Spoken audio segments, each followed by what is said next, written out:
কিশোরগঞ্জবাসী, আসসালামু আলাইকুম রাহমাতুল্লাহ। আজকে আপনারা এই আপনার মেলাও জাতীয় নাগরিক পার্টির আহ্বানে দেশ গড়তে জুলাই পদযাত্রায় আপনারা এসেছেন, আমাদের কথা শুনছেন, আপনাদের কথা জানাচ্ছেন, এজন্য আমরা কৃতজ্ঞ। প্রিয় কিশোরগঞ্জবাসী, এই হাওর সংগ্রামের প্রতিচ্ছবি হচ্ছে কিশোরগঞ্জ। এই কিশোরগঞ্জে আমরা জানি 17 জনেরও বেশি শহীদ রয়েছে, যারা জুলাই গণ অভ্যুত্থানে ফ্যাসিস্ট সরকারের বিরুদ্ধে লড়াই করেছিলেন এই কিশোরগঞ্জের মাটিতে, এবং এই কিশোরগঞ্জের অনেক সন্তানেরা ঢাকায় লড়াই করেছিলেন। আমরা জানি কিশোরগঞ্জে স্কুল, কলেজ এবং মাদ্রাসার ছাত্ররা ঐক্যবদ্ধভাবে এই হটস্পট থেকে ফ্যাসিস্ট শক্তির বিরুদ্ধে লড়াই করেছিলেন। আমরা সেই লড়াইকে ধারণ করে জাতীয় নাগরিক পার্টি দেশব্যাপী নতুন দেশ গড়ার আহ্বান নিয়ে রাজপথে আবারও নেমেছি। আমাদেরকে রাজপথে নামতে হয়েছে যখন আমরা দেখেছি গণ অভ্যুত্থানের 1 বছর পরেও মানুষের অধিকার আদায় হয়নি। আমরা যখন দেখতে পাচ্ছি গণ অভ্যুত্থানের 1 বছর পরেও সমাজে চাঁদাবাজ এবং সন্ত্রাসের অভয়ারণ্য তৈরি হয়েছে। আমাদেরকে আবারও নামতে হয়েছে যখন আমরা দেখেছি রাষ্ট্রযন্ত্র থেকে দুর্নীতিকে চিরতরে বিলুপ্ত করা যায়নি। প্রিয় বন্ধুগণ, আমরা বলেছিলাম গণ অভ্যুত্থানের মধ্য দিয়ে যে এই পুরনো ফ্যাসিস্ট ব্যবস্থা রয়েছে, শেখ হাসিনার সংবিধান সহ শেখ হাসিনার যেই সরকার ব্যবস্থা ছিল, এই সকল নিয়ম পাল্টিয়ে নতুন রাষ্ট্র, নতুন সরকার তৈরি করতে হবে। কিন্তু আফসোসের বিষয়, আমরা নতুন সরকার পেলেও নতুন দেশ এখনো পাইনি। কিন্তু জাতীয় নাগরিক পার্টি আপনাদের কাছে ওয়াদাবদ্ধ, গণ অভ্যুত্থানের শহীদদের কাছে ওয়াদাবদ্ধ, নতুন দেশ গড়া না পর্যন্ত আমাদের এই লড়াই চলমান থাকবে। সংগ্রামী কিশোরগঞ্জবাসী, আমরা জানি কিশোরগঞ্জ হাওর বিধত এলাকা। হাওর এলাকার মানুষ আপনারা সংগ্রাম করে কষ্ট করে জীবন যাপন করতে হয়। এই কিশোরগঞ্জে আমরা জানি সুপেয় পানির সংকট তৈরি হয়েছে।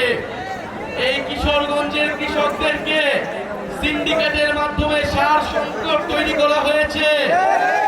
কৃষকরা তাদের কৃষিকাজ ঠিক মতো করতে পারছে না, তাদের ফসলের ন্যায্য মূল্য পাচ্ছে না।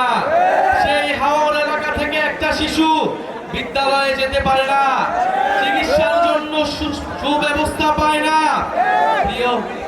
প্রিয় সংগ্রামী কিশোরগঞ্জবাসী, আমরা তো এমন বাংলাদেশ চেয়েছিলাম যেখানে প্রত্যেকটা মানুষের কাছে নাগরিক সুবিধা পৌঁছাবে, প্রত্যেকটা মানুষ নাগরিকের মর্যাদা পাবে। এই কিশোরগঞ্জের মানুষ রাষ্ট্রপতি পেয়েছে, কিন্তু তার শিক্ষা ও স্বাস্থ্যের অধিকার পায়নি। কিশোরগঞ্জবাসী, আপনাদের এই ফ্যাসিস্ট রাষ্ট্রপতি আপনাদের বাংলাদেশকে, আমাদের বাংলাদেশকে শেখ হাসিনার কাছে তুলে দিয়েছিল। মানুষের মানবাধিকার, মানুষের গণতন্ত্রকে, বাংলাদেশের গণতন্ত্রকে হত্যা করেছিল। সংগ্রামী কিশোরগঞ্জবাসী, এই কিশোরগঞ্জ থেকেই আপনারা সেই ফ্যাসিস্টদের বিরুদ্ধে গণপ্রতিরোধ তৈরি করেছিলেন। সংগ্রামী কিশোরগঞ্জবাসী, আমরা জানি বাংলাদেশে এই কিশোরগঞ্জের প্রত্যন্ত এলাকায়, হাওর এলাকায়, এই কিশোরগঞ্জের কি সদর এলাকাতেও স্কুল আছে কিন্তু শিক্ষক নাই, হাসপাতাল আছে কিন্তু ডাক্তার নাই, যুব সমাজ আছে কিন্তু কর্মসংস্থান নাই। প্রিয় সংগ্রামী কিশোরগঞ্জবাসী, অনেক বাজেট আছে কিন্তু রাস্তা নাই, রাষ্ট্রপতি আছে কিন্তু মানুষের উন্নয়ন নাই। আমরা এই কিশোরগঞ্জের চেহারা পাল্টাই দিতে চাই। আমরা সেই কিশোরগঞ্জ চাই যেখানে হাওর এলাকার একটা ছোট শিশু বিদ্যালয়ে যেতে পারবে, যেখানে হাওর এলাকার একটা মানুষ স্বাস্থ্যের সুযোগ সুবিধা পাবে, যেখানে কিশোরগঞ্জের যুব সমাজ কর্মসংস্থান পাবে, যেখানে কিশোর কিশোরগঞ্জের মানুষ যাতায়াত ব্যবস্থার সুব্যবস্থা পাবে। প্রিয় সংগ্রামী কিশোরগঞ্জবাসী, আপনারা জানেন বাংলাদেশে গণ অভ্যুত্থান হয়েছিল তরুণদের নেতৃত্বে। এই তরুণদের উপর আস্থা রেখে বাংলাদেশের মানুষ নেমে এসেছিল। আমরা আবারও বলছি, এই তরুণদের উপর আস্থা রেখে আপনারা জাতীয় নাগরিক পার্টিতে যোগদান করুন। জাতীয় নাগরিক পার্টি আপনাদেরকে নতুন বাংলাদেশ উপহার দিবে। জাতীয় নাগরিক পার্টি বাংলাদেশের 54 বছরের যেই দুর্নীতি পরায়ণ রাষ্ট্র ব্যবস্থা, যেই মাফিয়া তান্ত্রিক, যেই লুটেরা রাষ্ট্র ব্যবস্থা, সেই রাষ্ট্রের পরিবর্তন ঘটাবে। প্রিয় সংগ্রামী কিশোরগঞ্জবাসী, আমরা বলেছি তরুণরা রাষ্ট্রের চালিকা শক্তি, দেশের চালিকা শক্তি। এই তরুণদেরকে যদি এই গণ অভ্যুত্থানের পরে আমরা যদি তরুণদেরকে কাজে লাগাতে না পারি, এই তারুণ্যের শক্তিকে যদি দেশ গঠনে কাজে লাগানো না যায়, বাংলাদেশকে আর কখনোই গড়ে তোলা সম্ভব হবে না। ফলে আমরা তারুণ্যের সেই শক্তিতে বিশ্বাসী, আমরা কিশোরগঞ্জের শক্তিতে বিশ্বাসী।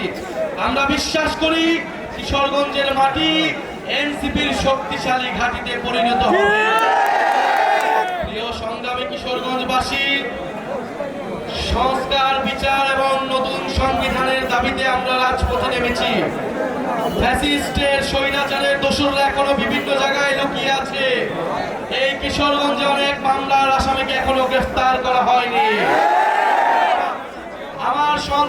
আমার শহীদ পরিবারদেরকে এখনো হুমকি দেওয়া হচ্ছে। আহত যোদ্ধা ভাইদেরকে আওয়ামী লীগের সন্ত্রাসীরা হুমকি দিচ্ছে।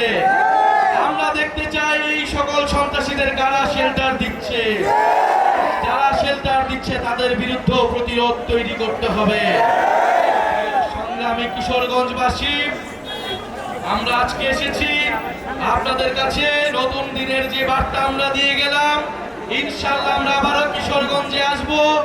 বিচার, সংস্কার এবং নতুন সংবিধান আদায় করে জুলাই ঘোষণাপত্র এবং জুলাই সনদের মাধ্যমে আমরা 3রা আগস্ট শহীদ মিনারে ঐক্যবদ্ধ হব। ইনকিলাব, ইনকিলাব।